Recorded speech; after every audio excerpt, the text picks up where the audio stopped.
pessoas estão tendo mais recursos, estão buscando, tem mais médicos especializados nisso. O autismo sempre existiu, na verdade. A gente, quando estudava lá atrás, a gente sempre lembra de um amigo que era mais tímido, que era mais retraído, ou que tinha muita dificuldade na escola. A gente estudou com essas pessoas também. Mas só que eles não tinham uma classificação. Mas se a gente lembrar lá da nossa infância, a gente tinha esses amigos que tinham uma dificuldade na escola, que era aquele excluído, que ficava no cantinho, que não brincava com ninguém, não é verdade? A gente lembra, assim. Então a gente vai aprender hoje um pouquinho sobre as características do autismo. Pode passar aí, Ju. Ó, o autismo, ele é chamado de transtorno. E, na verdade, o autismo, ele não é nem uma doença e nem um transtorno. Ele foi classificado hoje como doença, que é para que ele consiga entrar lá no... Eles têm acesso à saúde, aos convênios, mas ele é uma condição, o autismo é uma condição. Então não é como se você nascesse com um olho verde, ou se você nascesse canhoto, então você nasce autista. O autista, ele não vira autista, ele nasce.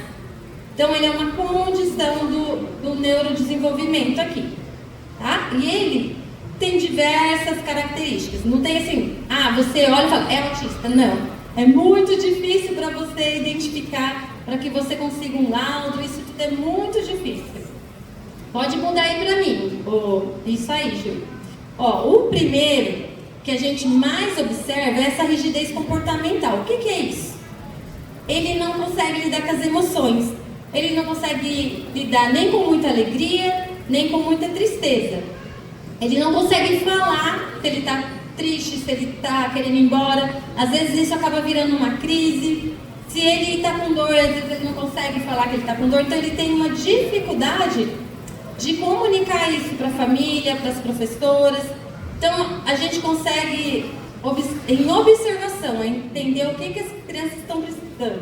Então, por exemplo, eles não conseguem, às vezes eles estão brincando lá com o carrinho, você pede para ele e fazer outra coisa, ele não quer. Ele tem aquela, a gente chama de rigidez, ele não consegue mudar de uma hora para outra do que ele está fazendo, tá? Isso a gente chama de rigidez comportamental. Pode mudar aí, Ju. Isso aqui acho que todo mundo já ouviu, né? Não aceita a palavra não. Isso é quase que uma regra para todos. A gente lá como terapeuta, a gente tem um jeitinho para conseguir isso, né? Geralmente a gente dá duas opções. Fala assim, olha, você quer pintar esse? Quando a gente quer que ele pinte alguma coisa, você quer pintar esse ou esse? Então assim, você não pergunta, você quer pintar? Não, você fala, você quer pintar esse ou esse? Então ele acaba que na hora ali escolhendo alguma coisa. Então às vezes a gente consegue alguma coisa ali com ele. Mas nem sempre, gente, é difícil. Às vezes eu falo que tem dia que a gente tem que deixar. Eles têm um comportamento rígido mesmo, tá? Então eles têm dificuldade de aceitar que você imponha que ele tenha que fazer lição, você imponha que ele tenha que... agora você tem que ir lá escovar o dente, agora você tem que dormir. Eles têm essa dificuldade mesmo de aceitar as demandas que a gente chama. E frustrações, que é algo que lhe traga muita alegria, ou algo que lhe traga muita alegria. Quando a criança vai fazer alguma coisa e não dá certo, ela pode começar a chorar e dali virar uma crise, ou muita alegria. Eu tive um paciente que ele amava pular naquela cama elástica. E ele começou a pular, ele começou a ficar alegre, e ele entrou numa crise. Ele não conseguiu lidar com aquela emoção dele. Então, muita coisa assim que estimule, muita luz, muito som, muito visual, isso pode estimular muito ele, né? Dar uma alegria muito grande e levar a uma crise, ou o contrário. Quando nada dá certo para eles, eles também podem acabar entrando numa crise. Pode passar aí. Essa dificuldade na interação social. O que seria? A dificuldade de entender as expressões faciais. Então, assim, não adianta você fazer cara de bravo, cara de triste, eles não estão nem aí com a gente não, tá? Eles estão aí andando. Fala, olha, a tia tá triste. Aí ele olha pra você e fala, tá bom, né? Tipo, o problema é seu. Eles não ligam mesmo. E, então, você tem que... A gente ensina... A gente treina ele. A gente faz a cara de bravo e fala, olha, aqui eu tô brava, aqui eu não vou fazer o que você tá querendo porque eu estou brava. Daí você explica o que tá acontecendo. Olha, eu tô triste, o que você fez me deixou triste. A gente ensina isso para os pais em casa a trabalhar. É um trabalho de formiguinha, gente. é um trabalho de formiguinha, mas a gente alcança sucesso. Se a gente tiver paciência, se a gente tiver o amor, dedicação, a gente tem sucesso, tá? E ele não entende as emoções dos outros. Pode estar uma criança chorando do lado dele, ele não se aflige. Ele não tem problema nenhum, alguém ali chorando, triste. Isso não, a gente fala assim que eles não têm muita empatia, né? Não se importa muito com o sentimento do outro, não. Mas não quer dizer que isso, não quer dizer que eles não tenham sentimentos. Têm sentimentos. Eles só não conseguem expor. Pode passar aí, tipo. Já estou íntima da Júlia. Ju? Ó. Alterações na comunicação. Gente, esse nome é um nome complicado. Chama ecolalia. Vocês lembram da palavra eco? Que eles repetem. Eles repetem. Então tem criança que fica assim: bom dia, bom dia, bom dia, bom dia o dia inteiro, bom dia. Ou de tanto eles assistirem um desenho, eles decoram a frase do desenho, a fala dos personagens. É impressionante, gente. Assim, quando você começa a trabalhar com autismo, você fala: como que pode, gente? Eles decoraram o desenho inteiro, todas as falas. Ok, agora é com você. Não, deixa comigo. Não, agora é com você. Eles falam tudo. Aí você fala: e aí, o que a gente às vezes consegue fazer? Que eles usem aquela fala no momento adequado. Então, por exemplo, o personagem lá fala assim: olha, estou com fome. Então, ele fica lá o dia inteiro: olha, estou com fome. Olha, daí a mãe tem que ajudar ali no momento, a hora que vai servir a refeição, fala: olha, estou com fome. E leva lá o pratinho de comida para a criança, para que ela entenda que ali, essa frase, ela pode usar nesse momento. Gente, parece complicado, mas dá certo. Falando assim parece complicado, mas dá certo. Então a ecolalia é a repetição. Tudo eles repetem, eles ouvem alguém falando alguma coisa, eles repetem. Às vezes eles não sabem nem o significado, então eles repetem música. Eles gostam muito às vezes de uma determinada música. Eles gostam de uma determinada fala, e eles vão repetindo isso, tá? Alguém já conhece criança assim, que tem essa ecolalia? E a dificuldade de manter uma conversa. Dificilmente um autista vai puxar conversa com você. Então, quem estudou lá no passado que eu falei aqui, lembra dos tímidos, que a gente falava, dos retraídos. Geralmente o autista, que ele convive na sociedade normalmente, já é um mais velho, você vai perceber que ele é mais retraído, ele fica no cantinho, ele não puxa tanto assunto, ele não puxa conversa. E quando você vai conversar com ele não dá continuidade nessa conversa. Por exemplo, você fala: oi, bom dia. Fala: bom dia. Fala: você vai estudar hoje? Bom. Você fez alguma coisa hoje? Sim. É assim. As frases curtas. E ele fala: sim, eu estou bem. E você? Não tem uma conversa ali, não tem um diálogo. É um monólogo. Você vai falando sozinho ali, ele só: sim, vou, tá bom. Então, essa comunicação é a maior dificuldade do autismo. Então a gente tem que entender e respeitar, né? E tratar com todo respeito e tentar trazer ele para cá, né? Trazer ele para o nosso mundo, tentar fazer com que ele seja acolhido de uma maneira, mas respeitando as limitações dele. Amém? Amém. Júlia?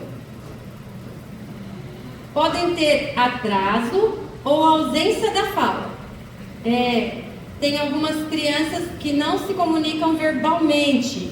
Tem muitas crianças, até alguns pais, o que leva alguns pais a procurarem um profissional é o atraso da fala. O atraso da fala é um ponto muito importante para que a gente consiga o diagnóstico de autismo. Mas daí às vezes o pai e a mãe falam assim: ah, mas eu também demorei para falar. Ah, mas meu marido também demorou para falar. Meu marido falou com 5 anos. E não é, gente. A criança até aos 2 anos, ela já tem que estar falando alguma coisa. Seja uma mamãe, papai, água, sejam frases soltas, mas ela tem que estar falando alguma coisa. Houve um atraso? Procurem um profissional, procurem um fonoaudiólogo, o pediatra, um neuropediatra. É difícil a gente como mãe ir atrás disso? É muito difícil, a gente não, imagina. A gente se justifica. Mas sabe o que a gente fala? Procura uma ajuda. Se não for, tudo bem. Mas se for, já está sendo tratado. Já estamos lá com a intervenção. Não é verdade? Então, se puder, procure uma ajuda assim que você perceber algum sinal de atraso, principalmente da fala da criança, tá bom? Então, algumas crianças, elas falam, também acontece isso, e quando chega lá nos 2 aninhos, como eu vou explicar para vocês, o cérebro da gente é como se fosse uma copa de árvore. Pensa aí numa copa de uma árvore bem cheinha lá. A gente nasce com aquela copa. Conforme a gente vai crescendo, lá quando a gente é bebê, a gente vai amadurecendo, alguns galhos estão cortados. Então, por exemplo, ela gosta lá da parte mais de música. O cérebro dela trabalha muito bem quando ela ouve uma música. Mas quando ela vê alguma coisa de esporte, o cérebro dela nem reage, aí poda. A parte de esporte, a parte de música continua. E vão podando alguns galhos. Tanto que a gente vê que tem pessoas que são excelentes em esporte, excelentes em matemática, outros excelentes em português, pelas podas que a gente tem na nossa copa da árvore. Mas, no autismo, essas podas são, assim, aleatórias. E aí, entra essa questão que a gente fala da intervenção. Quanto antes a gente descobrir e a gente conseguir entrar com uma intervenção, menor vai ser essa poda. Porque quando chega lá nos 2 aninhos, então tem criança lá que começa a falar fala mamãe, já começa mamãe nos primeiros meses de vida, num aninho tá falando mãe, já fala pai, né? 1 aninho e pouquinho já tá falando. Aí quando chega nos 2 anos, existe uma poda para quem é autista, que ele perde tudo aquilo que não é estimulado. Então tem criança que falava pouquinho e para de falar completamente. Então a mãe fala, mas ele falava, e quando chegou aos 2 anos ele parou de falar. Ele andava, quando chegou aos 2 anos ele parou de andar. E aí é onde a mãe vai e vai procurar ajuda. Infelizmente, é nessa idade que geralmente as mães vão procurar por conta dessa primeira poda. E aí aos 5 anos a criança vai ter uma outra poda. Então imagina se ela não está tendo nenhuma intervenção desde bebê até os 5 anos. Quanta coisa essa criança vai perder ali.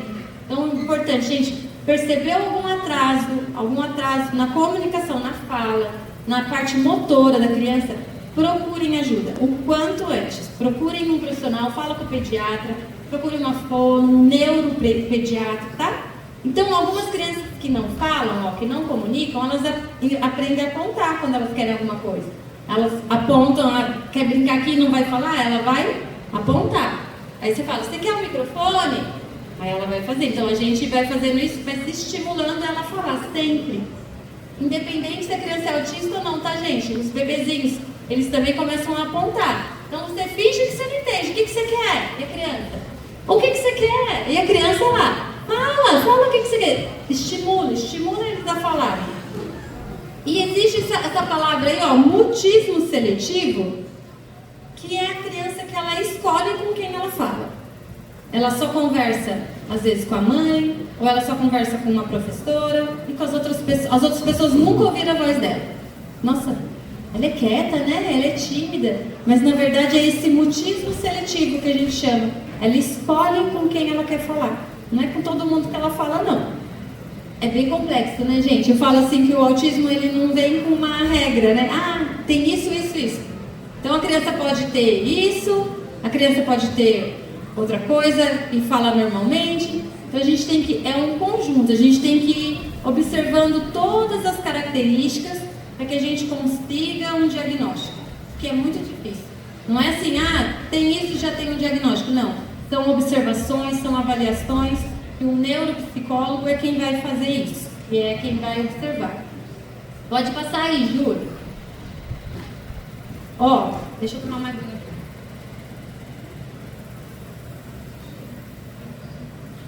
aqui. Sensibilidade sensorial. O que é isso? A hipersensibilidade ou a baixa sensibilidade. Tem criança que ela não gosta que toque.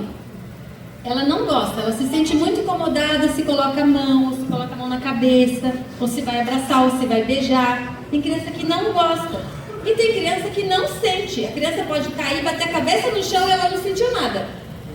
Bate a boca, fala, meu Deus, bateu a boca, machucou a criança. Normal. Tive um paciente esses dias que ele tirou um talho do dedo assim, brincando. saindo sangue. Eu falei, meu Deus, ele vai começar a chorar. E ele não sentiu nada. E eu já desesperada, falei, vamos lá, faz isso aqui, vamos para o curativo. Ele não sentiu nada.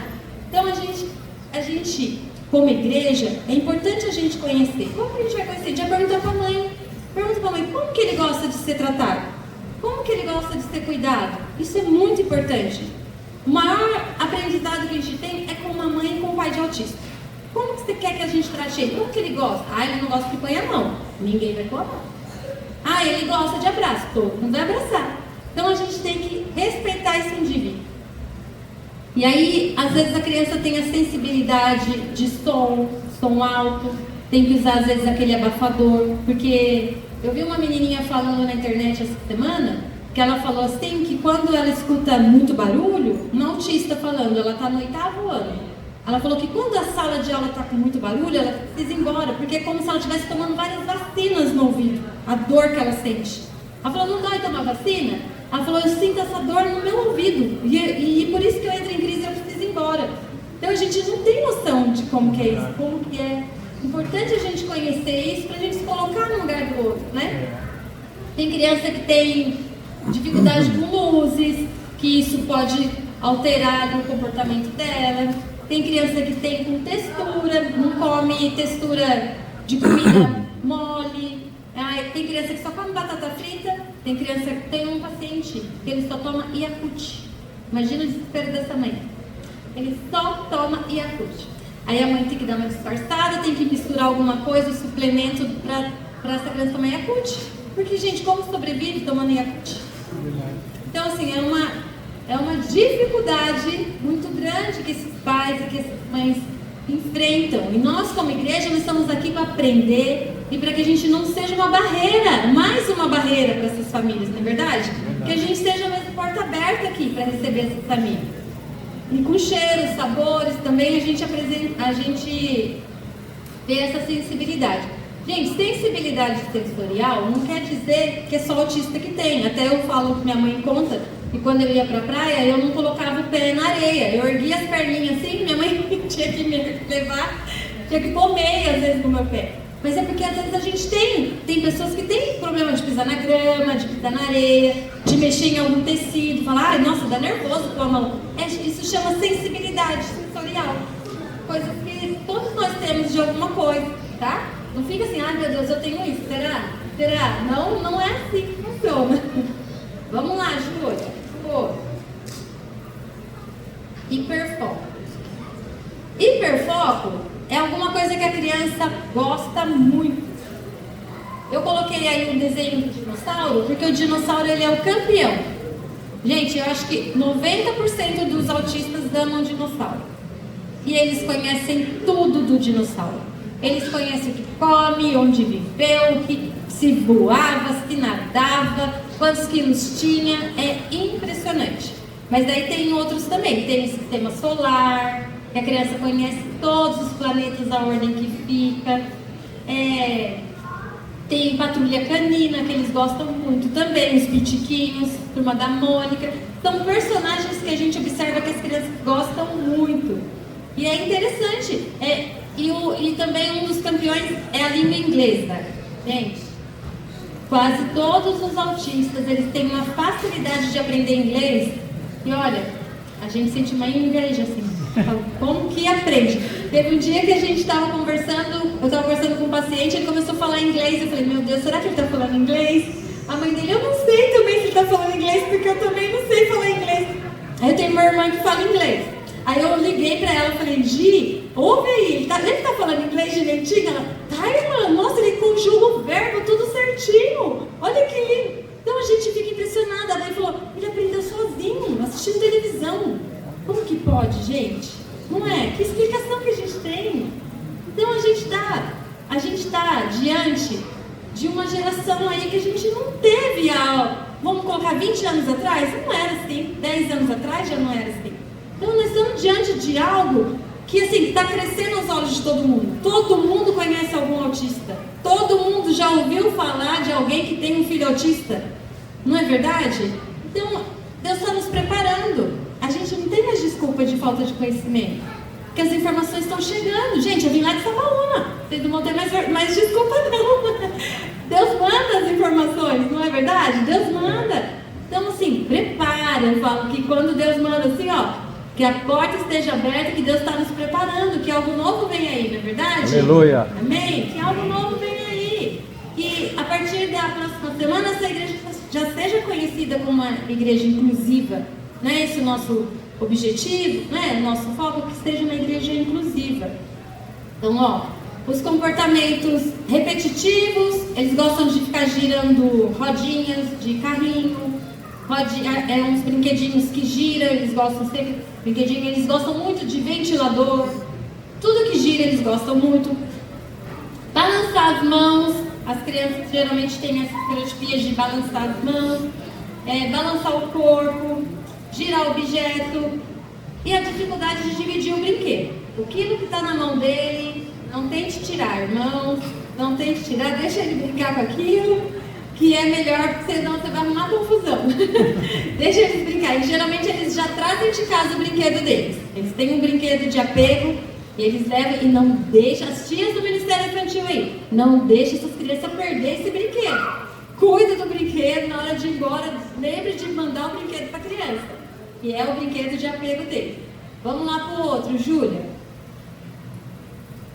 E aí, ó, é os reforçadores. Como que funcionam os reforçadores? A criança... eu vou falar aqui do nosso Ministério Infantil. Olha, ele não senta. Ele fica correndo para lá e para cá na salinha, ele não senta. Então, a criança sentou. Você vai dar um elogio. Muito bem! Ou então você vai dar um brinquedo. Ou você vai trazer um alimento, uma bala, alguma coisa que ele goste muito. Olha, você ficou sentado, parabéns. É um reforçador que a gente chama. Só que, por exemplo, a criança não quer sentar e fez uma birra e começou a chorar, e você pega e fala, então tá, ele quer algum brinquedo, você pega e dá um brinquedo porque ele está chorando. Isso é um reforçador, só que é um reforçador negativo. Isso funciona para qualquer criança, quem é mãe aqui sabe. A criança fez uma birra, você deu o que ela quis, ela vai fazer sempre, não é? A gente sabe que é assim que funciona. Então, a gente usa um reforçador positivo. Ele fez aquilo que você queria que ele fizesse. Sentou, gente, 10 segundos. Nossa, ele ficou sentado 10 segundos. Nossa, muito bem. Dá uma balinha, dá um brinquedo, um elogio. Olha, muito bem, parabéns. Na outra semana, você ficou sentadinho 15 segundos. Nossa, olha, muito bem. Você... É assim, gente, é de pouquinho em pouquinho. E aí tem os reforçadores, que às vezes é vídeo, às vezes é brinquedo, às vezes é um alimento. A gente tem um paciente lá que ele gosta de ficar ouvindo música, aí tem um outro que ele fica assistindo vídeo de gol. Ele pega uns vídeos no YouTube que só tem gol. E aí fica gol! E ele fica feliz com o gol. Aí acabou gol! E ele fica feliz com o gol. Só que ele ficava o dia inteiro com esse celular com gol. E a gente precisava, né, dar uma demanda, ele precisava ser alfabetizado, ele já tem 12 anos. E aí como que faz? Então assim, ó, celular na mão, olha... Vamos então ler essa letrinha aqui e a tia já vai dar o play aqui. Não quer, no começo ele não quer, mas aí ele sabe que vai ter. Ele deu uma letra, solta um gol pra ele, ele já fica feliz. Olha, muito bem! Vamos ler a outra letra, ó, tá esperando. Ele falou outra letra, gol! Ele já sai feliz de novo. E é assim, essa troca a gente agrada pra gente conseguir o que a gente tá em busca ali. Vamos lá pro próximo. Isso aqui, ó, variação na cognição de aprendizado, é como a criança aprende. A gente vê que tem crianças aí que são inteligentíssimas, né? A gente ouve falar de cientistas que são autistas, que conseguem fazer coisas aí que você fala, gente, né, como que a pessoa consegue pensar dessa maneira? Como que essa pessoa conseguiu criar isso? A gente conhece várias pessoas aí que conseguiram grandes feitos. Como eu disse, meu paciente lá de aprender inglês sozinho, as crianças às vezes aprendem a ler com 3 anos. Fala, gente, como que pode aprender a ler com 3 anos? Só que a gente tem um outro lado também, que são as crianças que têm muita dificuldade de aprendizagem, muita dificuldade. Aí é nessa área aí que a gente entra lá na terapia. Eu sou psicopedagoga lá, então a gente entra para a gente entender o que está impedindo aquela criança de aprender, qual é o transtorno por trás daquilo, o que ela tem que está impedindo, que está bloqueando ela de conseguir aprender, o que ela precisa aprender na faixa etária dela. Então a gente conseguindo identificar, a gente vai ensinando de acordo com o que ela tem habilidade para aprender. Então, a gente vê, autistas dentro da média, os acima da média e os com dificuldade. A gente vê esses 3 casos, tá? Pode passar aí. E dificuldades motoras também. Lá eu trabalho também como psicomotricista, é um nome meio complicado, mas é a parte motora. Eu cuido da parte motora como se fosse uma professora de educação física. Então, a gente percebe que tem crianças que andam muito na ponta do pé, né? As pessoas falam assim, o autista anda na ponta do pé. Gente, nem todos, tá? É alguns. Então, geralmente, eles têm um encurtamento de tendão, que é o que faz com que o pezinho deles fique assim para cima. Ou, às vezes, a sensibilidade mesmo não quer colocar o pé no chão ou o pé no tênis. E aí, tudo isso é trabalhado. Tem criança que não tem força no braço, não consegue pegar uma bola. Você joga uma bola, ela não consegue pegar, ela não tem esse reflexo de pegar uma bola, não consegue chutar, não consegue às vezes pular uma corda, andar de bicicleta. Então, eles têm, a gente chama que é hipotonia, é uma falta da musculatura. Então, isso tem que ser trabalhado. Geralmente, os autistas, eles têm uma falta de musculatura. A síndrome de Down, eles têm ainda mais a falta de musculatura. Então a gente precisa trabalhar ainda mais com eles. Então trabalha como? Brincando, gente. A gente coloca eles lá no campo, joga a bola, vamos correr, vamos fortalecer as perninhas. Deixa correr, vamos brincar no chão, vamos brincar de pular. Anda na esteira, pula naqueles jump, né? De cama elástica, brinca de pular. Tudo é brincadeira. Todo mundo fala, nossa, vocês brincam o dia inteiro. A gente brinca o dia inteiro, mas ó, brincadeira com objetivo. Então a gente faz eles brincarem. E tudo isso é uma preparação para que eles consigam segurar um lápis. Acredita nisso? Se a criança ela não tiver tudo isso fortalecido, elas não conseguem escrever. Elas não conseguem sentar na carteira. Elas não conseguem ter posição. Elas começam a deitar em cima da carteira. Elas começam a apoiar na mão assim. Começam a apoiar o corpo inteiro na carteira. Não conseguem ter uma postura reta. Então tudo isso é trabalhado para que a criança consiga sentar e assistir uma aula, escrever um pouquinho. Gente, é muito interessante, né? Como que é o nosso corpo, assim, como que ele é trabalhado. Então a gente tem que observar, tem dificuldade motora, vamos lá falar com a pediatra. Fala, estou observando que meu filho está atrasado para andar, ele não está conseguindo ficar em pezinho, ele não está engatinhando. Minha filha demorou para andar, ela andou com 1 ano e 3 meses, ela não é autista, mas ela andou com 1 ano e 3 meses depois que ela engatinhou. Tudo ao contrário. Mas porque o processo de engatinhar ajuda a criança a fortalecer o braço, essa musculatura. Então é muito importante a gente não pular esse processo. Não, já vou pôr para andar, já é mais fácil, já vamos ensinando a andar. Gente, a criança tem que sentar, tem que arrastar, tem que engatinhar e depois ela vai andar. Não tentem acelerar o processo das crianças. Às vezes a gente quer já pôr para andar ali, vamos já ensinando a andar. Não, ela tem que fortalecer a musculatura, para quando chegar lá na escola, esteja tudo fortalecidinho. Pode mudar aí. A seletividade alimentar, que eu falei aqui com vocês, com base nas texturas, nos cheiros, nos sabores, a cor. Às vezes só de olhar a cor a criança não quer comer, né? E a dificuldade de aceitar novos alimentos, podendo comer sempre os mesmos por longo período, como é o caso desse paciente que só toma Yakult. Faz acho que mais de 1 mês que ele só está tomando Yakult. A mãe está desesperada, não sabe o que faz. Ela fala, o que eu vou fazer com essa criança que só está tomando Yakult? Porque ele operou a amígdala, ele estava tendo muita infecção de garganta, inflamação na garganta, e aí ele começou a aceitar só o Yakult, e aí ele só quer o Yakult, ele não quer mais nada. Então, essa seletividade alimentar é uma causa também muito preocupante, que as mães observem em casa. Tem criança que só quer batata frita, tem criança que só quer lanche. Geralmente as coisas gostosinhas que eles gostam, né? As coisas arroz, feijão ali. Ah não, tem um paciente que gosta de sopa. Ele me falou que ele quer que eu vá na casa dele comer sopa. Vou lá um dia lá comer uma sopa com ele. Então isso que eu passei para vocês aqui rapidinho é sobre as características do autismo. Alguém tem alguma dúvida? Fica à vontade, pode perguntar, aproveita. Nós estamos aqui para aprender. Pode erguer a mão e perguntar. Alguém quer perguntar alguma coisa sobre as características? Ninguém tem nenhuma dúvida? Eu vou falar as dúvidas. Pode falar, pode falar.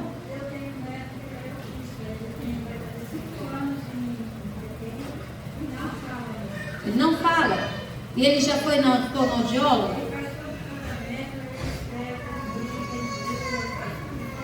Não fala.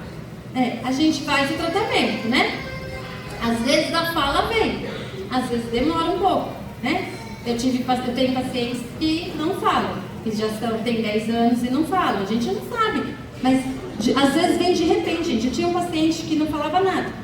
Um dia a gente saiu, eu ficava com ele na escola, na época que a gente podia ficar nas escolas com as crianças. E eu ficava na escola com ele. Um dia a prefeitura entrou lá para fazer uma obra e ele virou para o lado assim e falou, trator! E falou trator. Trator, gente, é uma palavra difícil. Ele falou trator do nada, assim. Daí todo mundo se assustou e falou, gente, ele falou trator. Então assim, às vezes vem de repente. E às vezes a gente não sabe. A gente não sabe o que tem por trás, se tem algum problema na musculatura, na parte aqui da mandíbula. Tudo isso é um trabalho com fonoaudiólogo. Mas, em nome de Jesus, ele vai falar, né? Vamos orar, fale. É o desejo de toda mãe, de toda avó.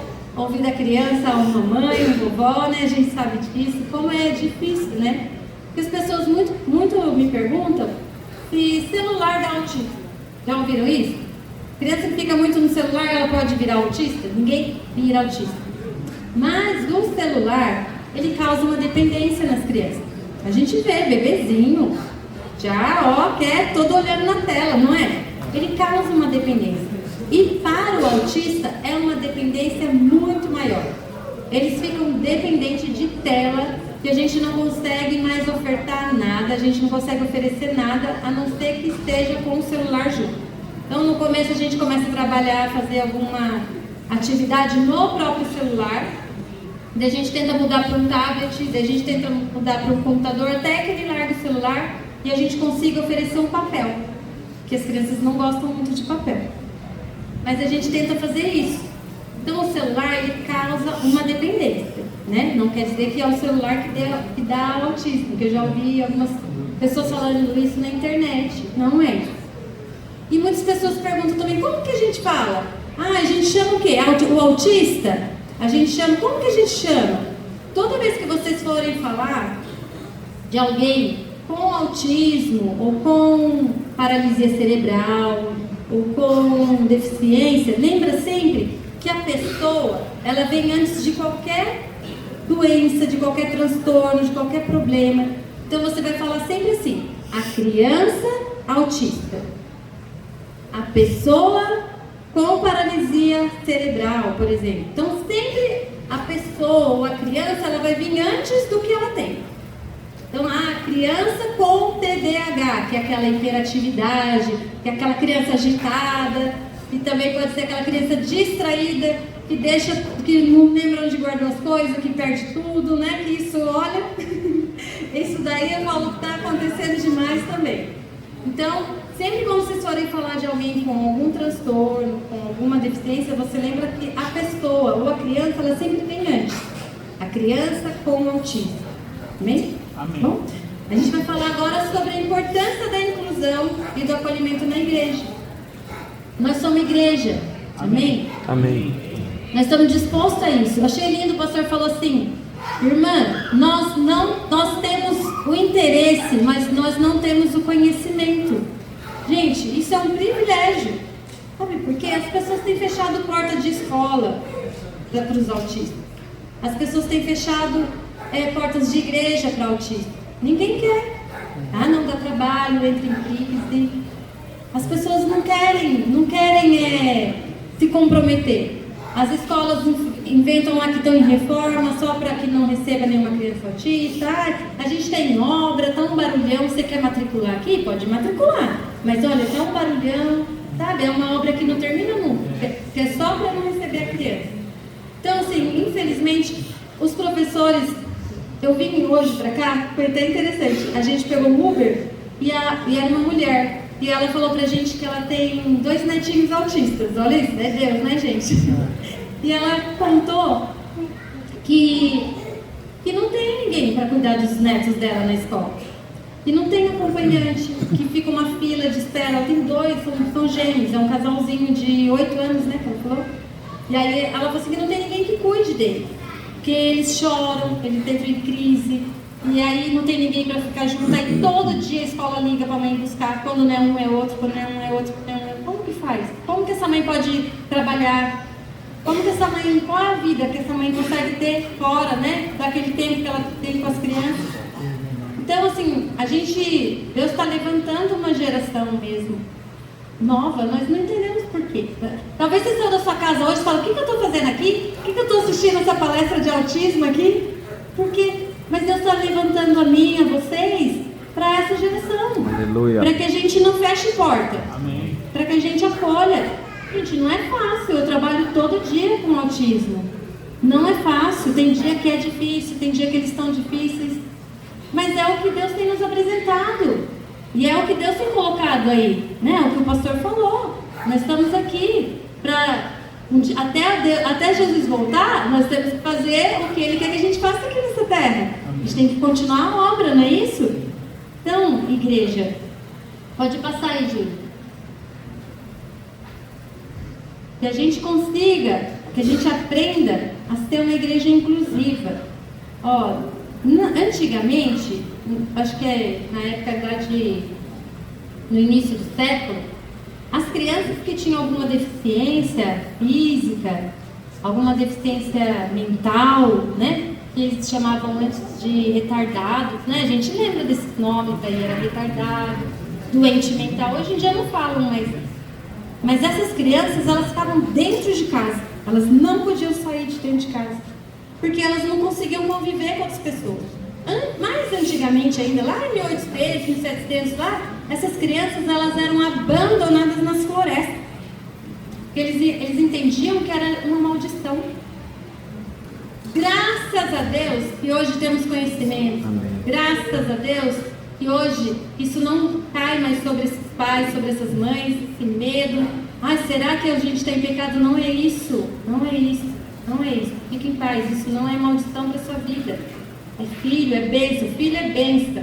Não é isso? Filho é bênção. Então, ó, lá antigamente a gente chamava, era a exclusão, onde essas crianças ficavam dentro de casa, elas não podiam sair. E aí o que começou a acontecer? A próxima parte ali, a segregação. O que é segregação?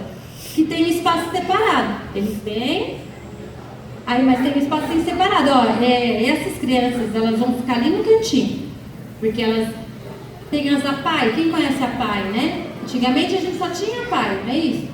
Então, as crianças que tinham qualquer transtorno, qualquer deficiência, elas só ficavam na APAI. Não podiam ir para a escola comum, não é isso? E depois iam internadas, porque não tinha um tratamento. E a gente fala isso na igreja. Entrou umas crianças aqui, entrou um deficiente auditivo aqui na igreja. Estamos aqui, preparando o culto. E aí, como que nós estamos preparados para receber? Ele está conseguindo receber o que todo mundo está recebendo? Isso é a segregação. Falou, ele não entende isso, vamos deixar ele ali no cantinho? Vamos conversar nós aqui? Sabe? Isso é a segregação. Aí depois vem a integração. A integração, abre a porta, vem todo mundo. Só que daí, você não sabe se ele está conseguindo entender o que o pastor está falando aqui. Mas ele está ali, ele está aqui no meio de todo mundo. Ele que se vire para entender o que o pastor está falando. Não tem ninguém explicando. Não tem ninguém falando em libras, não tem ninguém explicando para ele, olha, isso aqui, agora é a hora da Santa Ceia, explicando de uma forma mais simples. Não tem, não, ele que entenda do jeito que ele entender. Isso é integração. É o que tem acontecido, infelizmente, nas escolas. As crianças autistas estão lá no meio das outras 30, a professora dá lição, a professora não tem tempo de de adaptar uma atividade para aquela criança e a criança quis seguir. A criança quer aprender o que ela conseguir. É culpa da professora? Não é também, gente. A gente não tem essa formação na escola. Se a gente quiser alguma formação, a gente tem que pagar e pagar caro para aprender. Esses cursos são muito caros. Para você aprender sobre inclusão, sobre educação especial, é caro, é investimento. E nenhum diretor paga para você não. Você tem que pagar do seu bolso, se você quiser. Nenhuma prefeitura paga para você. Então, infelizmente, a gente ainda não tem esse apoio. Então, não é culpa da professora, não é culpa da mãe, não é culpa da diretora. A gente não tem, ainda não está preparado para a inclusão.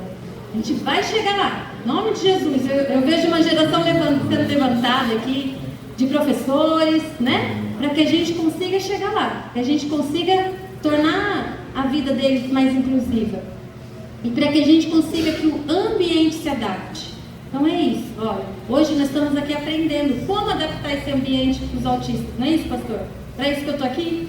Para que a gente aprenda como adaptar. O que a gente pode fazer para que ele entenda da mesma maneira que eu? Para que ele receba da mesma maneira que eu? Porque é muito fácil, né, gente? A gente chegar aqui, eu recebi. E aí, será que o irmão recebeu? Será que ele entendeu o que foi falado? Será que ele ouviu? Será que alguém traduziu para ele o que foi falado? Será que alguém explicou da maneira que tinha que ser explicado?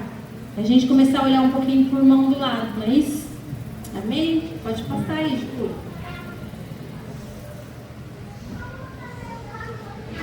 Estratégias para uma igreja mais acolhedora e inclusiva.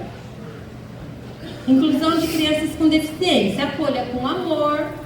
Todas as crianças têm o seu tempo e a forma de aprender. Seja paciente e atencioso. Gente, o amor, você tem que amar.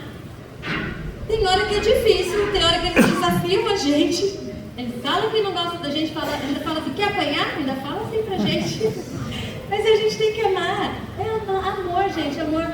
A gente fala assim, que você, as professoras principalmente, não tente dar aula por dinheiro, até porque não dá dinheiro. Mas assim, não pense em fazer algo por dinheiro. Queira fazer algo por amor. Se dedicar mesmo àquilo que você está fazendo, àquilo que Deus te chamou para fazer. Aqui, ó, simplifique a linguagem. Explique de maneira simplificada. Eu costumo falar assim até para os pastores. Eu vim de uma família católica. E eu fiz crisma, primeira comunhão, tocava na missa, fiz tudo. Quando eu me converti, a gente que é crente, agora já faz 25 anos que eu sou crente. A gente tem um linguajar diferente. E às vezes vem um visitante, e às vezes quem está aqui ministrando fala alguma coisa que o visitante fala assim, nossa, o que ele está falando? E a gente esquece. Isso é a gente também prestar atenção, simplificar a nossa linguagem, a gente está atento, sabe? Eu ficava muito, o que era que ele está falando? O que é isso? A gente perguntava muito até a gente entender, porque a gente esquece. Então a gente tem visitante aqui hoje, então quando tiver visitante na igreja a gente tomar esse cuidado, né? Tentar falar de uma forma mais simplificada, explicar a maneira simples de Jesus de ser, não é verdade? E para que a gente acolha também as pessoas que chegam, né, os visitantes também. Gente, o principal, a parceria com a família, que é o que eu falei. Chegou uma família com autista, as professoras da salinha, não sei se vocês fazem fichinha para perguntar o nome da mãe, perguntar se tem alguma necessidade especial, mas a gente perguntar o que seu filho gosta, o que ele não gosta, principalmente, é muito importante a gente saber o que ele não gosta, o que deixa ele irritado, o que a gente pode fazer para ele, o que ele gosta de comer, o que ele não gosta, tem alguma coisa que ele não pode tocar, chegar perto, causa alguma crise, tudo isso é importante a gente saber. E a parceria com a família, que eu vou falar assim, quantos autistas tem aqui na igreja? O senhor sabe mais ou menos, pastor? 3, ó. 3. Quantos membros o senhor tem aqui na igreja? Mais de 100. Mais de 100. Gente, só na clínica que eu trabalho, ali em Mogi, e nós temos uma aqui em Sufano também. Só lá em Mogi, nós temos quase 300 crianças. Cadê essas crianças? Cadê essas famílias que não estão indo para a igreja? Na nossa igreja também tem mais, quase 100, né, mãe? Tem um autista que é meu paciente. Que verdade. Tem um. Aí a gente fala, cadê? Cadê essas famílias que precisam ser salvas? Cadê essas famílias que precisam ser alcançadas? Por que elas não estão vindo para a igreja? Será que a gente está barrando ali na porta? Será que a gente está abrindo a porta? Será que a gente está acolhendo? Será que a gente está expulsando? O que está acontecendo? É da gente pensar, não é verdade? Por que essas famílias não estão indo para a igreja? Será que alguém está olhando torto quando o filho dela fez uma bagunça na igreja? Será que alguém reclamou? Cuida do seu filho aí. Será que ela foi humilhada em algum lugar e decidiu não ir mais? É para a gente pensar. Cadê essas famílias? Cadê essas crianças? Que é a nova igreja, a nova geração, que é a semente que a gente está semeando aí para ser a nossa próxima geração aqui de cristãos, os próximos levitas, os próximos ministros, os próximos pastores, não é verdade? Cadê essas crianças? Onde que eles estão? Por que eles não estão vindo para a igreja? Então isso é da gente pensar, da gente refletir. Gente, aí você fala, não, mas eu não tenho nada com isso. A partir de hoje você tem a ver com isso. Sinto muito que você veio para a igreja hoje. Você não vai mais poder falar que você não tem essa informação. Você não vai mais poder falar, não tem conhecimento, melhor deixar a irmã lá, que já tem estudo. Não é isso, gente. Se Deus te trouxe aqui hoje, que Deus está derramando sobre vocês essas informações. São informações simples, vocês já entenderam como que eles se comportam. Alguns gostam de abraço, outros não, com respeito antes de tudo.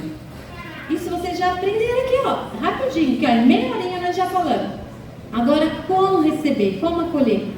É o amor. É só o amor. Amém? Amém.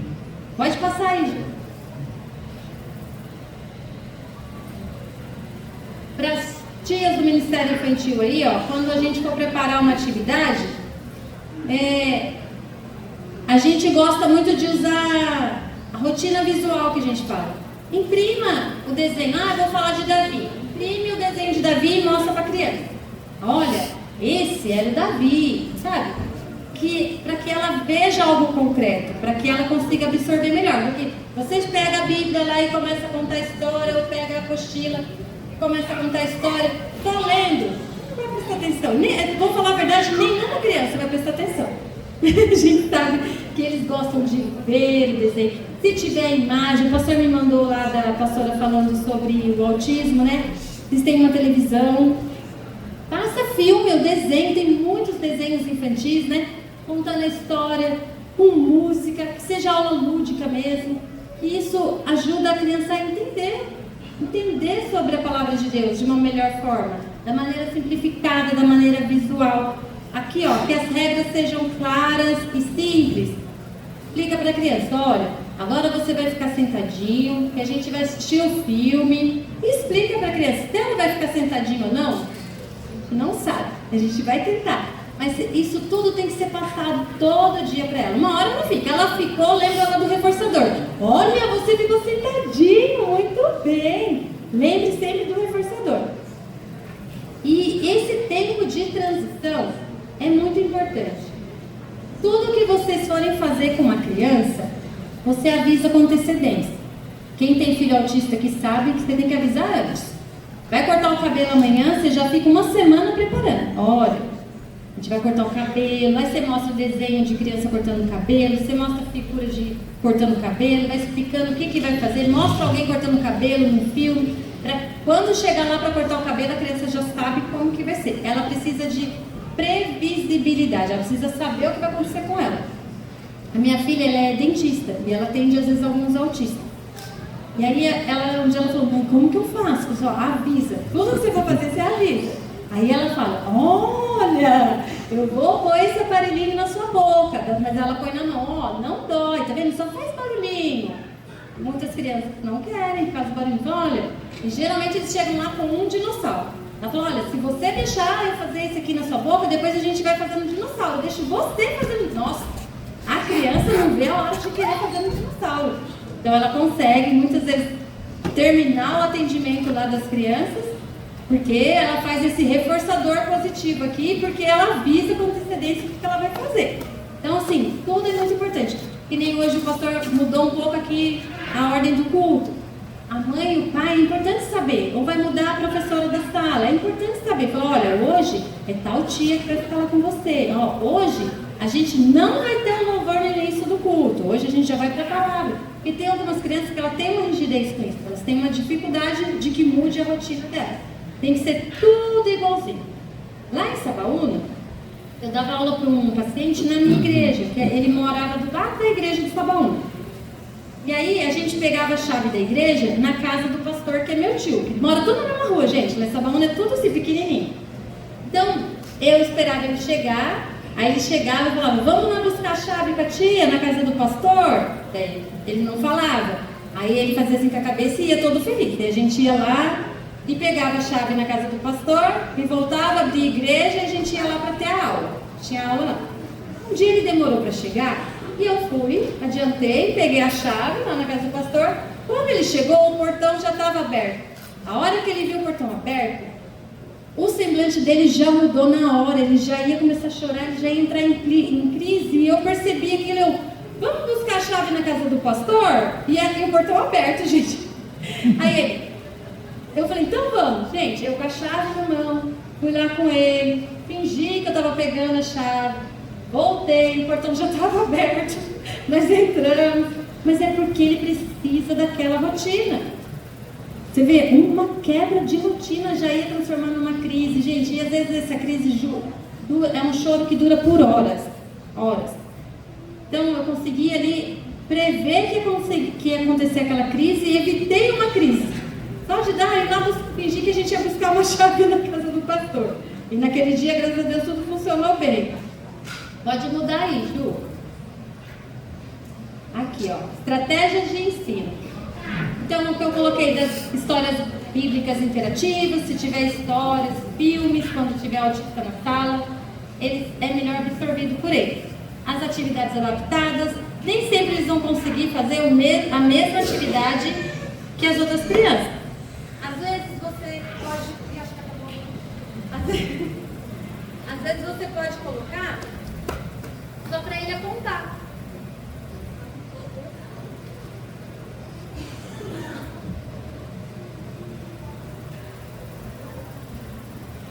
Bem, estão me ouvindo? Às vezes você pode preparar uma atividade só dele apontar, ou às vezes só para ele ver.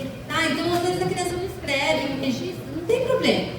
Ou às vezes é de colar com velcro, assim, aquelas atividades que a gente faz, que a gente imprime e plastifica, dá para colar com velcro, daí dá para você usar mais vezes. Então a gente adapta a atividade. A exploração sensorial, tem criança que ela gosta de textura, de tocar, então você vai falar, sei lá, dos peixinhos, traz os peixinhos de plástico para ela tocar os peixinhos. É coisa simples, gente, não é coisa muito elaborada não. É uma coisa simples, coisa que às vezes a gente consegue preparar lá na casa da gente mesmo, tá bom? Pode mudar aí. Ó, isso aqui que é o manejo comportamento é o que eu falei aqui que eu fiz com esse meu paciente lá. Elogie e reforce o comportamento positivo. Vocês podem usar também estrelinhas, sabe? Olha, conseguiu, tem lá o painel das crianças. Isso serve para todas as crianças, eles amam ganhar estrelinha. Olha, você hoje se comportou, vai ganhar uma estrelinha. Olha, parabéns, hoje vocês não fizeram bagunça, vai ganhar uma estrelinha. Eles amam ganhar estrelinha, isso funciona com todas as crianças. As palavras de incentivo, elogiem as crianças. Gente, vocês têm noção que às vezes tem criança que só ouve elogio da gente? Na igreja? Na escola? Tem, gente, tem crianças que é só na igreja e na escola que elas ouvem o elogio. Elogie as crianças. Fala muito bem, que bom que você está aqui na igreja, que bom que você está aprendendo sobre Jesus, que bom que você é um adorador. Elogie, incentive essas crianças a continuar. Amém? Esse cantinho de regulação, isso é o sonho de todo homem. Esse cantinho de regulação, eu falo que é um sonho de toda igreja, gente. A nossa igreja também não tem. A nossa igreja tem uma salinha só, que a gente junta todas as faixas etárias. É um caos. Então tem criança lá de 3 anos até 10 anos. É difícil. Tem criança que é muito espoleta, né? Então, geralmente são os maiores, que daí já faz os menores também. Olha, é difícil a gente conseguir dar uma atividade que o de 10 anos ache legal e que o de 4 anos entenda. É muito difícil. É um desafio. Então, assim, às vezes as crianças, esse cantinho de regulação seria o quê? Um lugar que não tivesse barulho, um lugar mais silencioso, que se acontecer da criança entrar em crise, que essa criança possa ser levada para esse lugar, até ela se acalmar. Nas terapias, o que a gente faz? A gente retira as outras crianças e deixa a criança que está em crise no ambiente.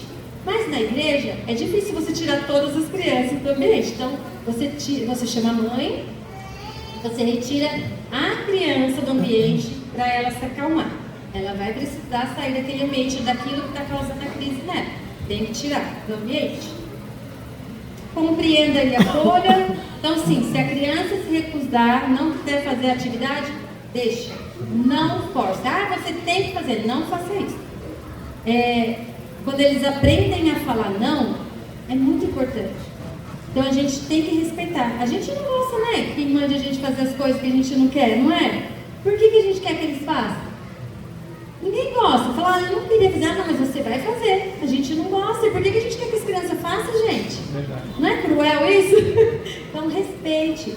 Vai falando com jeitinho. Se é algo muito importante que ela precisa fazer, vai falando com jeitinho. Assim, com cuidado. Para que ela entenda que aquilo é importante para ela, mas seja uma imposição. Seja imposto aqui. Amém? Agora, pode passar aí, Ju. A tão temida crise e birra. Essa é uma parte muito difícil da gente diferenciar.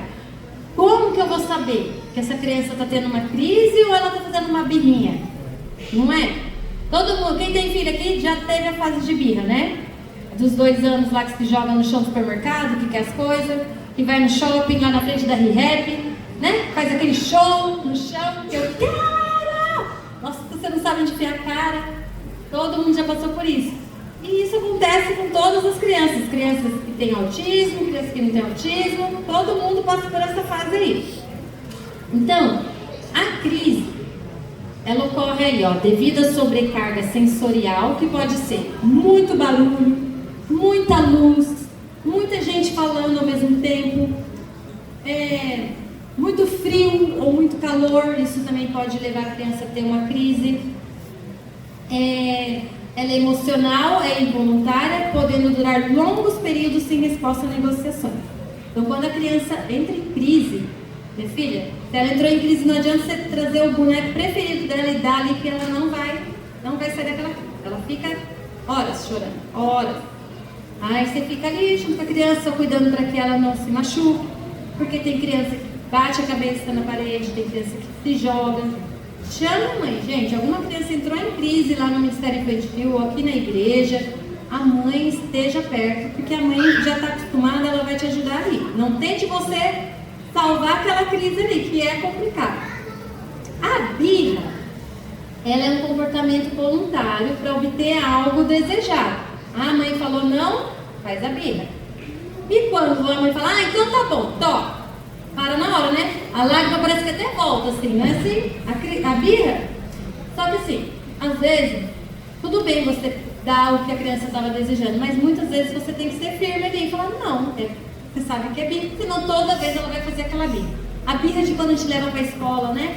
E não quer entrar na escola os primeiros dias, toda mãe já passou por isso, que a criança chora na porta da escola. O que as professoras falam?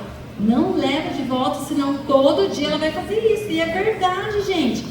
Eles entram, passou 3 minutos, eles esqueceram da gente.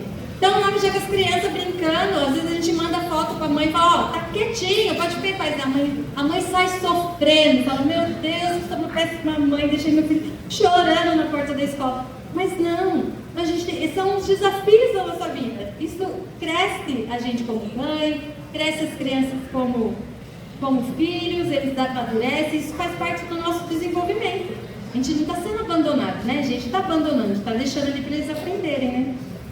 Então, essa é a diferença da crise e da birra. A crise, geralmente, ela vai passar no tempo da criança. Dificilmente, ela vai ser atendida com alguma coisa. A birra, geralmente, a mãe dando aquilo que a criança quer, ela faz. Então, dá para a gente diferenciar isso. E aqui, ó, durante a crise, a criança pode demonstrar um sofrimento genuíno, ela sofre mesmo, ela chora mesmo. Ela não consegue voltar, parar de chorar, você vê que é involuntário mesmo, ela não consegue controlar o que ela está sentindo. E na birra, ela mantém o controle da situação. Então, assim, a crise, ela é sofrida para a criança. Esse paciente quase teve uma crise por conta do portão aberto da igreja. Um dia ele teve uma crise dentro da igreja. Eu estou acostumada a trabalhar com criança, mas até hoje eu não sei o que ocasionou aquela crise. Porque geralmente a gente percebe o que está acontecendo para a criança desenvolver a crise. E naquele dia ele jogou todas as cadeiras para cima, assim, ele jogou tudo. E eu, desesperada, falei, meu Deus, tomando cuidado para que ele não se machucasse.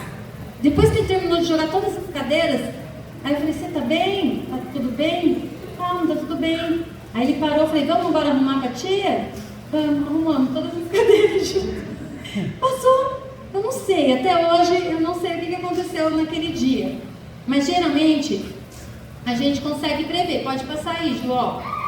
O que a gente percebe que vai acontecer a crise? Ele fica irritado, a criança fica irritada, um aumento de ansiedade, que nem nesse dia do portão aberto, eu percebi o semblante dele mudando, ele ficou corado, eu já percebi que ele estava já fechando a boca, assim, ele estava ficando, mudando a fisionomia dele. Então eu percebi que alguma coisa ia acontecer nele ali se eu não fosse buscar a chave com ele. Naquele dia eu estava bem atenta, eu percebi, no outro dia eu fui pega de surpresa. Então a gente percebe esse aumento de ansiedade, um comportamento repetitivo, intensificado. Tem criança que começa a andar, ela começa a andar. Tem criança que começa a engatinhar, tem criança que começa a jogar algumas coisas, bater com força. Então você começa a ver uma mudança no comportamento da criança. Você começa a ver que alguma coisa ali está errada. A qualquer momento vai acontecer uma crise. Evitamento de estímulos, eles não querem conversa com você, nessa hora que você vê que vai entrar em crise, eles não querem, não tem diálogo. Você percebe, o que você vai fazer? Muda o ambiente. Vamos ali brincar ali fora, sabe? Sai dali do ambiente, ou percebe por que ele estava, que nem no caso do Iago, o portão, ele queria abrir o portão, então eu sabia, então eu falei, vamos lá abrir o portão. Ou às vezes a criança queria brincar com alguma coisa, você falou que era hora de fazer uma atividade, e ele começou a andar e falou assim, olha, aí, sem ele perceber que você está fazendo a vontade dele. Aí você vai falar assim, olha, agora é hora da gente brincar, sabe? Você faz assim. Aí ele vai perceber que era o que ele queria. Aí você vai lá e consegue fazer a vontade dele, porque você percebeu que ia acontecer uma crise ali. É só nesse caso, tá, gente?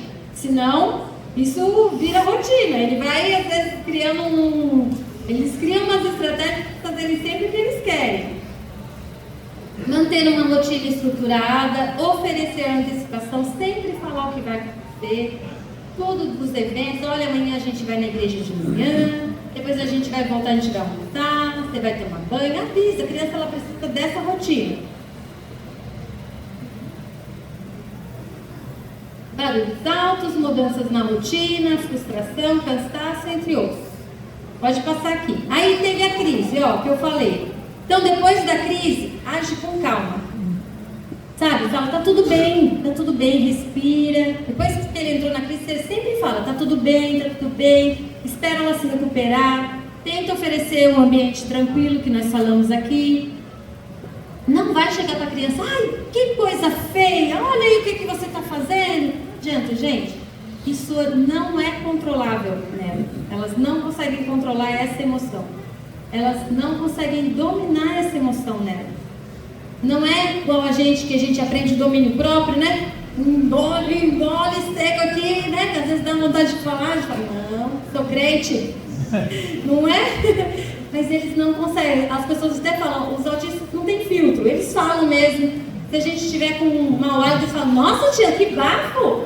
Eles falam na cara da gente, e eles falam mesmo. Tudo que eles tiverem ali para falar para vocês, eles falam. E falam também que amam a gente. Gente, quando um autista fala que te ama, vem te dar um beijinho, um abraço, você pode, você ganhou o dia ali. E não tem preço. Eles são muito carinhosos, sabe? Eles gostam, os que gostam de abraço, eles gostam mesmo de abraço, eles gostam de carinho, eles gostam de se sentir acolhidos. E falar que ama a gente não tem preço, viu, gente? Isso daí é o melhor pagamento que alguém poderia ter, viu? Então, não adianta repreender, tá? A gente tenta pegar, às vezes, o objeto que a criança gosta ali, deixa por perto. Por que ela gosta daquele objeto? Porque ela se sente acolhida com aquele objeto. Vamos supor o dinossauro. Por que ela anda com o dinossauro? Porque ela sabe que onde ela estiver, ela vai estar com aquele dinossauro. É como se fosse algo que trouxesse uma calmaria para ela ali. Quando o bebezinho, quem lembra do bebezinho que tinha aquele cheirinho? Que é o cheirinho da mãe, né? Que fica perto. Então a criança que anda com aquilo ali não acalma a criança. O autista às vezes é um boneco, às vezes é um carrinho, às vezes ele tem que andar com alguma coisa na mão. Aquilo faz com que eles se sintam seguros. E por que as crianças gostam muito do celular, de mexer muito no celular? Eles geralmente voltam o filme para assistir, aí voltam o filme de novo para assistir. Porque eles já sabem o que vai acontecer. Então eles gostam de tudo que é previsível. Ele gosta do que eles sabem que vai acontecer. Ele não gosta de surpresa. Ele gosta de saber o que vai acontecer. Então ele sabe que depois dali, o boneco vai correr atrás do outro, o pica-pau vai não sei onde, ele já sabe. Então é aquilo que ele quer. Ele quer previsibilidade. Por isso é tão importante rotina. Se puder em casa, quem tem criança autista, faz um desenho. Não precisa ser coisa difícil não, sabe? Faz um desenho lá.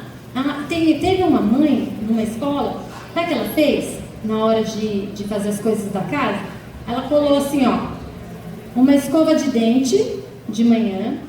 Aí escova de dente mesmo, ela pegou uma escova de dente e colou na cartolina, uma escova de dente. Depois ela colou um garfo. Então a criança acordava e ela falava, ó, a gente vai agora escovar o dente. Ele olhava, aí vai lá escovar o dente. Aí depois, olha, agora é hora do almoço. Aí quando ele viu o garfo, ele sabia que era hora do almoço. Sabe, você pegar algum objeto que a criança consiga remeter o que ela vai ter que fazer naquele horário. Sempre seguir aquela rotina. Gente, é difícil seguir rotina? É muito difícil seguir rotina. Mas para que você tenha resultado com o autista, você tem que ter uma rotina. Tem que ter. Não adianta não ter conversa nesse ponto, tá bom? Aqui eu já falei. Então, após os momentos críticos, valide seus sentimentos. Eu sei que você ficou nervoso, não tem problema, a tia tá aqui. Fica calma, a tia te ama, não tem problema, agora respira fundo, sabe? Acalma a criança. Ela tem que sentir que você está ali como uma colaboradora mesmo, bom? Pode mudar aí. Aí eu trouxe alguns exemplos aqui do dia a dia, ó. Vamos supor, um louvor muito alto aqui, muita palma, instrumento, dia de festa na igreja. Aí algumas pessoas autistas são muito sensíveis ao som e pode entrar em crise com o barulho de música ou da palma na igreja. O que a gente faz? Aí, ó, se possível, oferecer aqueles abafadores. É legal a gente ter na igreja uns abafadores pra gente, em caso de festa, em caso que vai ter muito barulho, oferecer para as crianças no horário do louvor. Criar um espaço mais calmo dentro da igreja. Eu não sei, gente, eu falo que isso é novidade para todas as igrejas, para a nossa também, nós também estamos assim. Eu não sei se a gente criar, sei lá, um aquário, sabe, no final da igreja, para que os autistas fiquem assistindo o culto, tenha intervenção muito do barulho, não sei, pode ser, né? Uma estratégia, eu não sei, porque realmente o barulho afeta os ouvidos deles, isso prejudica muito, eles não conseguem prestar atenção. E avisar quando houver momentos de muito barulho para ela se preparar. Então a mãe que estiver acompanhando, a professora, fala, olha, agora vai bater palma, olha, agora, porque tem criança que é muito sensível mesmo. Olha, agora vai ser a hora da dança, agora vai ser quando tem apresentações na igreja, né? Fica lá no fundo, no lugar que tiver o menor ruído possível, avisa a criança e tente ficar com ela mais longe possível do barulho. Um outro exemplo aqui, tá a igreja super lotada. E ele não gosta que encoste nele, gente. Aí chega lá, todo mundo vai lá e cumprimenta a criança, e abraça a criança, aperta a mão da criança, e outra chega assim, aperta a bochecha, que dá beijinho. A criança ainda começou a entrar em crise, desesperada, ela não quer que toque nela. Ela faz assim, ó, não encosta em mim. Então, antes de tudo, a gente saber. Seu filho gosta de ser tocado? Pode pôr a mão nele? Sim, não, saber disso. Então, respeitar se a criança pode ou não ser tocada. Tem uns que gostam, tem uns que não gostam. E tem dia também que eles não gostam, também tem isso. Ah, não, hoje não. Né? Então, a gente tem que aprender a respeitar. Permitir que ela fique num local mais tranquilo. Se Tá muito lotado aqui, separar um cantinho para que as crianças fiquem num lugar onde não fique muita gente encostando nela, muita gente tumultuando. Tem muita gente que tem dificuldade com multidão. Não é só autista, né? Quando está muito cheio, assim, fala, ai, nossa, eu me sinto sufocado. Daí você imagina uma criança que já tem isso muito aflorado nela, como que ela deve se sentir? Então a gente pensar nisso também. E orientar a comunidade, a nós, igreja, como que a gente vai respeitar o limite? Gente, ó, essa criança não gosta que abrace ela, não vamos abraçar. Cumprimentou, oi amigão, tudo bem? Cumprimenta de longe, não tem problema. Isso é um respeito ao próximo. Tô acabando, tá, pastor? Exemplos de casos aqui, mudança inesperada da rotina do culto. Então começou lá, as pessoas têm a rotina e de repente a gente muda o horário, muda a professora, eu falei isso aqui. Então é sempre importante a gente avisar com antecedência a mudança, usar um recurso visual se precisar. Olha, hoje vai ser brincadeira das crianças, o dia das crianças, hoje não vai ter um culto, vai ser só diversão. Mostra lá o que vai ter para a criança, põe na internet alguma coisa, um desenho de criança para que ele veja no celular, hoje a gente vai fazer isso aqui lá na igreja, que a gente consiga antecipar a programação, para que e sempre ter alguém que a criança confie. Criação do vínculo é importante, as professoras da sala criar vínculo com essas crianças, se aproximar delas, elas têm que se sentir confiantes, sentir que elas estão protegidas perto dessas pessoas, tá bom? Temos um versículo aí, pode mudar. Portanto, acolhei-vos uns aos outros, como também Cristo nos acolheu para a glória de Deus. Amém? Amém. Então, por que pode mudar? Por que a inclusão é importante, gente? Ó, ela reflete o amor de Cristo por todos nós. Ela fortalece a comunhão e a unidade. A gente se sente participativo.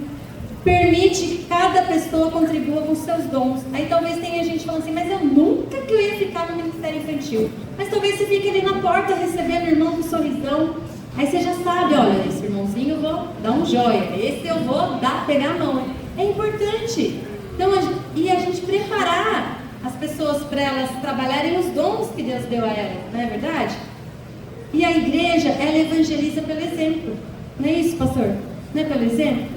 Se o Senhor tem uma igreja correta, se o Senhor faz obras sociais, se o Senhor acolhe as pessoas, se o Senhor trata bem os irmãos. Gente, eu fui tão bem recebida na igreja. Glória a Deus pela vida de vocês. Me senti tão acolhida aqui. Glória a Deus. Eu falo que igreja acolhedora. Deus abençoe. Isso é exemplo, isso evangeliza. Se eu não fosse convertida, eu ia falar, gente, é diferente, né? É que a gente sabe que o amor de Deus é assim, é acolhimento, não é verdade? É esse amor assim que a gente se sente, nossa, toda a família, né? Amém, nós vamos se encontrar lá no céu, né, gente? Amém. E as barreiras à inclusão na igreja, quais são? A falta de informação. Amém, que agora ninguém mais tem falta de informação. Glória a Deus. Amém. Glória a Deus. E o preparo da liderança, de quem está à frente. Se precisar, pastor, sabe? Procurar curso, alguma coisa se precisar. A gente às vezes tem informações, a gente consegue preparar isso, de dar um curso, de como mais assim, para as professoras, de preparação da liderança, ou de quem cuida da equipe de apoio, né? De quem fica na porta, de quem serve. Não é verdade? Isso é muito importante. As barreiras arquitetônicas que a gente fala, as escadas. Se a gente chega um cadeirante na nossa igreja, o Ministério Infantil, para chegar no Ministério Infantil é só escada. Então a gente está assim, meu Deus, a gente precisa fazer uma sala embaixo, porque se chega um cadeirante, o que a gente vai fazer? Como que essa criança vai para a nossa igreja? Vai para a salinha? Como? Então é uma preocupação que a gente está todo mundo correndo atrás, graças a Deus por isso, né? Banheiros adaptados, é tudo isso que a gente começa a sonhar como igreja. E eu creio que Deus quer derramar isso sobre esse tema. Talvez a gente fale assim, nossa, mas a minha igreja não tem isso, a minha também não tem. Mas se Deus está nos trazendo isso, é porque Ele tem algo para derramar, porque Ele tem algo para acrescentar. Não é verdade? Ele tem algo para expandir. Glória a Deus. Glória a Deus. Tem famílias que terão que chegar aqui e vai ter que ter um espaço preparado. Então o Senhor está já nos preparando para esse tempo. Amém? Os preconceitos, estereótipos, infelizmente ainda temos muitas pessoas preconceituosas. E aí pode passar, Ju? uma igreja para todos. Ó, a inclusão e acolhimento refletem o amor de Cristo. Então, pequenas mudanças fazem grande diferença. Todos têm um papel na construção de uma igreja acessível e acolhedora. E agora eu pergunto para vocês aqui, o que você fará com essas informações de hoje? Porque a gente aprendeu algo valioso aqui. Mas e agora do portão para fora? O que a gente vai fazer? Essas famílias que precisam ser alcançadas, o que a gente vai fazer por elas? Pode passar aí, Ju. Ó, em 1 Coríntios 12, 14 está assim: o corpo não é composto de um só membro, mas de muitos. Você faz parte desse corpo. Amém? Nós fazemos parte desse corpo. O Senhor está nos levantando. Pode ser alguém que vai ficar ali no Ministério Infantil? Amém. Pode ser alguém que vai preparar um futuro pregador autista? Amém. Não sabemos o que Deus tem para nós lá na frente, mas Deus está nos levantando aqui hoje, amém? Pode passar aí, Ju. Ó, essa sou eu sou Isabel Cristina, mas na minha casa ninguém me chama de Isabel, tá? Eles colocaram Isabel só de enfeite, lá todo mundo me chama de Cristina. Eu tenho 45 anos até quarta-feira eu já faço 46, amém, glória a Deus. Sou casada, tenho 2 filhas, eu sou professora lá do Ministério Infantil há mais de 10 anos, sou diaconisa lá na igreja de César de Souza, e eu estou há 3 anos no espaço terapêutico Cintia França como psicomotricista e psicopedagoga. Pode passar aí, essas são minhas formações, algumas formações. Pode desligar, Ju. Deus abençoe. Mas eu queria falar para os irmãos assim, isso aqui que eu estou fazendo hoje, esse cumprimento desse propósito na minha vida, que Deus me chamou lá em 2020 através da vida do pastor Vasquilhos, Deus usou a vida dele, para Deus falar o que ele queria para mim. Foi somente porque eu disse sim para Jesus. Eu estou aqui hoje falando isso para vocês. Gente, lá em 2020 eu nem sabia como chegar numa criança autista. Eu trabalhava em escola, mas eu via autista de longe, porque eu trabalhava em secretaria. Eu nunca que eu ia imaginar que eu ia me tornar uma especialista para estar falando de autismo numa igreja. Olha as coisas que Deus faz. Mas é tudo porque a gente falou sim. Eu falei sim para Jesus lá em 2020. Talvez eu te trouxe hoje aqui porque eles esperaram sim. Talvez o Senhor te trouxe hoje aqui para assistir essa palestra também. Você falou, poxa vida, eu fui no culto, fui assistir uma palestra. Mas talvez Deus está esperando um sim, um sim. Não estou falando sim para a palestra, não estou falando sim, não. Mas talvez tenha algum sim na sua vida que o Senhor está esperando. Às vezes alguma área da sua vida que o Senhor está esperando um sim. Que precisa ser transformada. Que precisa de obediência. Às vezes tem uma área ali que você ainda está, o Senhor está esperando a sua obediência naquela área. Que o Senhor, que você fale, você chega na sua casa hoje e fala, Senhor, o que o Senhor quer de mim? Eu quero falar sim para o Senhor, mas o que o Senhor quer de mim? Gente, eu garanto para vocês que grandes coisas o Senhor fará. Quando a gente obedece, quando a gente crê, quando a gente diz sim para Jesus, amém? Amém. Eu quero agradecer a oportunidade desde já, pastor, muito obrigada pela oportunidade. Eu fico aqui à disposição, caso alguém queira perguntar alguma coisa, falar alguma coisa, o pastor tem meu contato, se precisarem de alguma ajuda, o que a gente puder ajudar, o que a gente puder fornecer, né? A gente tem uma equipe legal lá na clínica, eu tenho muitas amigas, tem algumas pessoas na nossa igreja também que são especialistas, o que a gente puder ajudar, o que vocês precisarem. Tem um colega de trabalho que também é do Brasil para Cristo, então se vocês precisarem, eu posso indicar o nome dele aqui para vocês precisarem de ajuda dele, também é neuropsicopedagogo.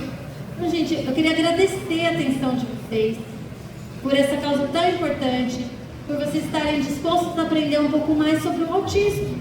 Talvez hoje você fale assim, mas eu não tenho nenhum parente autista, eu não tenho filho, não tenho sobrinho, por que eu estou aprendendo?